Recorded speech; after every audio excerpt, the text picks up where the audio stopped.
Стоимость тенге медленно ползет вниз. По итогам сегодняшних торгов на фондовой бирже национальная валюта снова подешевела. Падение, правда, небольшое, меньше тенге, и куда более серьезные испытания еще предстоит пройти в этом месяце, говорят аналитики.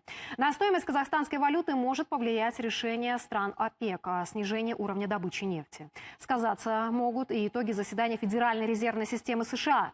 Некоторые экономисты считают, не нужно смотреть слишком далеко, чтобы понять, какая судьба ждет тенге. По их мнению, он пойдет по тому же пути, что и российский рубль. Виталий Мантров изучил мнение экспертов. Куда цены на нефть, туда и стоимость тенге. После того, как Казахстан перешел к свободно плавающему обменному курсу, эта тенденция неизменна. На мировом рынке сырья снизились цены на нефть марки Brent, следом начал набирать вес и доллар. По нашему мнению, ничего критического для национальной валюты не происходит. То есть все торгуется в рамках как раз коридора. И текущая цена на нефть, она будет торговаться в пределах от 52 до 48 долларов за баррель. Что говорит для казахстанского тенге, вместе со снижением цены на нефть, казахстанский тенге также будет обесцениваться. И будет происходить обратный процесс при ее удорожании. Аналитики пока предсказывают, что доллар до конца года будет стоить от 328 до 340 тенге, но все может измениться после заседания стран ОПЕК в конце месяца. Если участники подпишут соглашение о заморозке уровня добычи и спрос на черное золото увеличится, есть шанс, что оно снова начнет дорожать, а вместе с ним и тенге. Уже в последующем мы сможем понять, будут ли проводиться различные сокращения квот по добыче, и, соответственно, от этого можно будет отталкиваться по прогнозам по движению цены на нефть. Соответственно, от этого можно будет прогнозировать движение цены нашей национальной валюты по отношению к американской валюте. После 30 ноября можно будет уже в последующем строить прогнозы.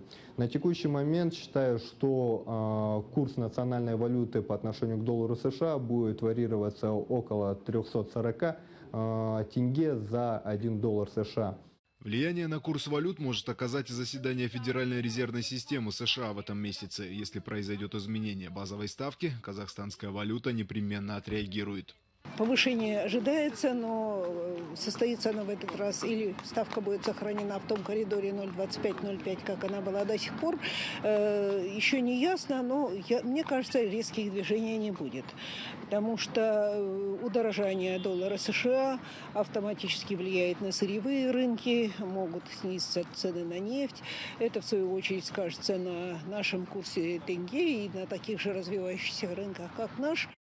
Финансовый аналитик Мируэрт Махмутова считает, что результаты выборов в Америке не повлияют на решение ФРС. Ее больше беспокоит положение дел у нашего ближайшего соседа России. Дефицит бюджета растет, ухудшается общее самочувствие экономики, и оно может повлиять на девальвацию российского рубля. За девальвацией российского рубля нужно следить, потому что это прежде всего скажет влияние на обменный курс тенге, потому что у нас сильные экономические связи, мы вступили в один Евразийский экономический союз, и ухудшение состояния в российской экономике будет автоматически сказываться на самочувствии нашей экономики. Национальный банк влиять на обменные курсы пока не собирается. С сентября интервенции не проводятся, поскольку все факторы сказываются на тенге положительно, считает глава финрегулятора. Но за ним все же остается право, в случае угрозы финансовой системе, пустить в ход золотовалютные резервы. Виталий Мантров, Талаб Балтабек, КТК, Алматы.